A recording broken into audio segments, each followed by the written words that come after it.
What's up, everybody? Welcome back to my channel, Clemente Collector. I think everybody out there that's watching this knows about eBay authentication with baseball cards, but there's two loopholes I think you as a buyer need to know about. So let's talk about it. Batting third, playing right field, number 21, Roberto Clemente. All right, so the first thing I want to talk about is something that I just stumbled upon, kind of got lucky about. So what I want to show you right now is I want to show you the eBay authentication policy that's on their website. So it basically says any card greater than $250 will get authenticated, which is the service that eBay does where a raw or ungraded card goes through the authentication process and they make sure it's good and then they ship it from there to the buyer. Okay, so what happened was I stumbled upon a way that us as buyers can actually take advantage of this policy for our benefit. So I was in an auction for a 1965 Clemente Bazooka card, and normally they sell for $200 to $300. Well, the seller didn't have a lot of review scores, so I got the card for $105. Next thing you know, I get a message from the seller. He says, "Hey, I just want to let you know, I bought this at a flea market. I don't collect cards. I don't buy cards normally. I'm a little bit worried about the authenticity because I don't have experience." So my concern as the buyer is he's concerned about it.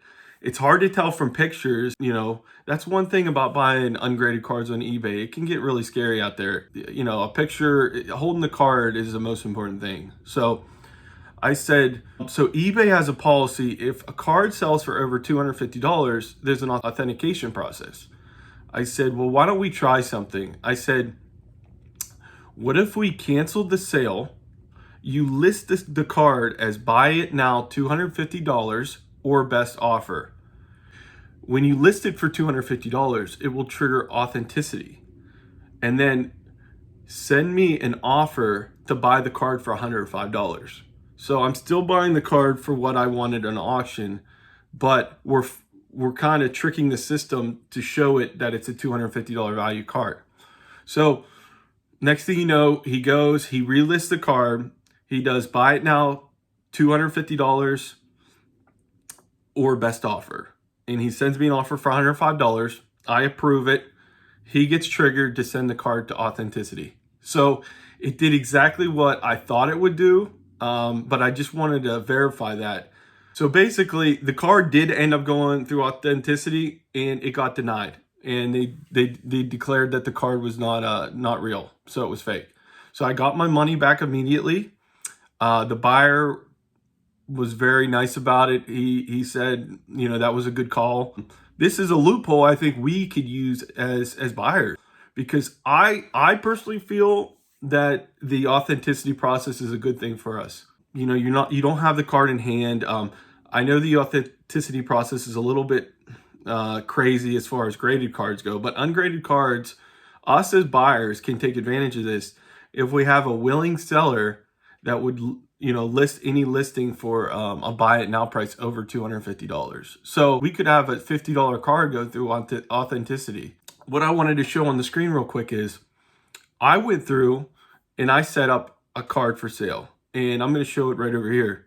So I set up a card of John 3D80s Kid, and I put buy it now $300 or best offer. And as you can see on my screen, it proves the fact it's going to go through authenticity.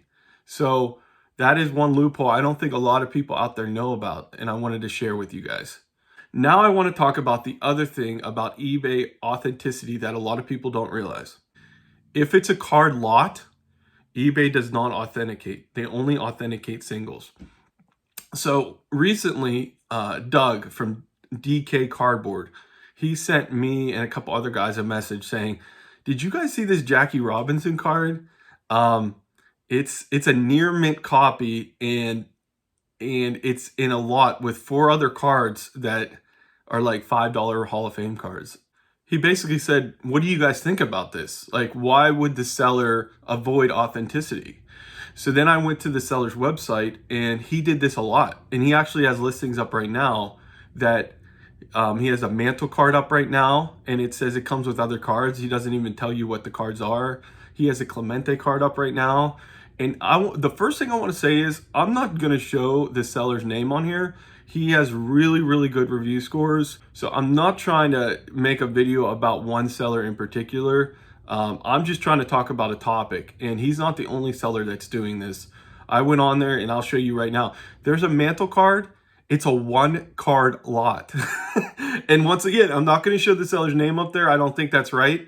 But he created a 1 card lot to avoid authenticity, which is, you know, to me, a 1 card lot doesn't make any sense, but it's how he gets around it. I just wanted to show a few examples. There's many out there. All you have to do is go on there, type in Jackie Robinson lot, and then go highest to lowest, and you'll start seeing stuff like that. So please, this is not about the sellers that are doing it in this video. It's more about what's going on out there. So basically, what's going on though is, I'm going to show it right now. The Jackie Robinson card he called out, it ended up selling for over $5,000. So it's an ungraded, near mint Jackie Robinson card for $5,000, and it'll never get authenticated. I understand. Before we had authenticity, that card would go right to the seller. I get it. But it just raises a red flag in my mind. Now, from a seller standpoint, does he feel like the authenticity takes too long and then he's not getting paid fast enough? Does he feel like the buyers don't want authenticity, so he's trying to help out the buyers' end of things? I don't know. I really don't know. Me as a buyer, if I'm buying something for $5,000 and I can't hold it, I would rather a quote-unquote expert look it over before I get it. That's my opinion. I'd love to hear what you guys think. Would you guys, if you guys bought that Jackie Robinson card, would you rather it go through authenticity with eBay, or would you rather get the card and then possibly, if you feel like it could be altered or fake, you personally could reach out to the seller yourself instead of going through the program?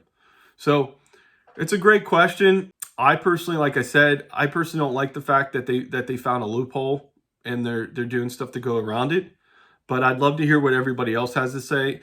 And I'd also love to hear what you have to say about the fact that you could do a buy it now price over the $250 and buy it for $50 or $20 and force eBay to go through authenticity. Do you think that's fine? Or do you think maybe I found a loophole and I shouldn't be taking advantage of it? So you could go either way with that. So I'd love to hear your feedback. Maybe somebody has different opinions. Maybe I'm missing something. I'd love just to get the conversation going. Somebody wants to talk about it on their channel, go for it. And I just thank you guys for watching my videos. I'll see you guys on the next one.